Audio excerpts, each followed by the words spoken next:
എടാ ഈ വീട്ടുകാരൊക്കെ പറയുന്ന പോലെ അല്ലടാ, ഞാൻ ശരിക്കും നോർമലാണ് സത്യത്തിൽ. ഞാൻ ലോക്സഭാ തെരഞ്ഞെടുപ്പ് തോൽവി സംബന്ധിച്ച ചോദ്യത്തെ പരിഹസിച്ച് മുഖ്യമന്ത്രി പിണറായി വിജയൻ തനിക്കൊരു വിചാരമുണ്ട് താ ഏതോ കോപ്പിലെ വലിയ രാജാവാണ്, താ ഒരു പുല്ലുമല്ല. LDF സ്ഥാനാർത്ഥികളുടെ തോൽവി ഭരണവിരുദ്ധ വികാരമാണോ എന്ന ചോദ്യത്തിന് നിങ്ങൾ ഇപ്പോഴാണോ അറിഞ്ഞത് എന്നായിരുന്നു മുഖ്യമന്ത്രിയുടെ മറുപടി. നിനക്ക് അഹങ്കാരം വളരെ കൂടുതലാണ്. അയ്യോ ഞാൻ ഒരു പാവല്ല. അല്ല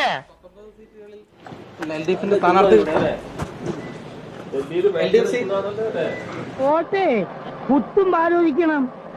കണ്ട അണ്ടനും അടവണ്ണൊക്കെ വോട്ട് ചെയ്താൽ ഇങ്ങനെയൊക്കെ ഉണ്ടാവും. 19 സീറ്റിലെ LDF തോറ്റില്ലോ.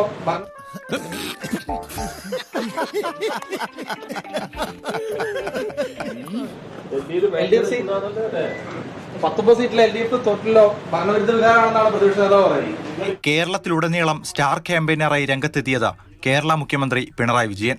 പക്ഷേ മുഖ്യമന്ത്രിയുടെ മണ്ഡലമായ ധർമ്മടത്ത് പോലും CPM സ്ഥാനാർത്ഥി നിന്നു വീർത്തു. അങ്ങനെയൊക്കെ പറയാൻ പറ്റുമോ? നമ്മൾ നാളെയും കാണണ്ടേ? പ്രതിപക്ഷ ജനാധിപത്യ മുന്നണിക്ക് ഒരു സീറ്റ് മാത്രമാണ് ജയിക്കാൻ സാധിച്ചത്. വല്ലാത്ത തലവേദന, ഞാനൊന്ന് കിടക്കട്ടെ.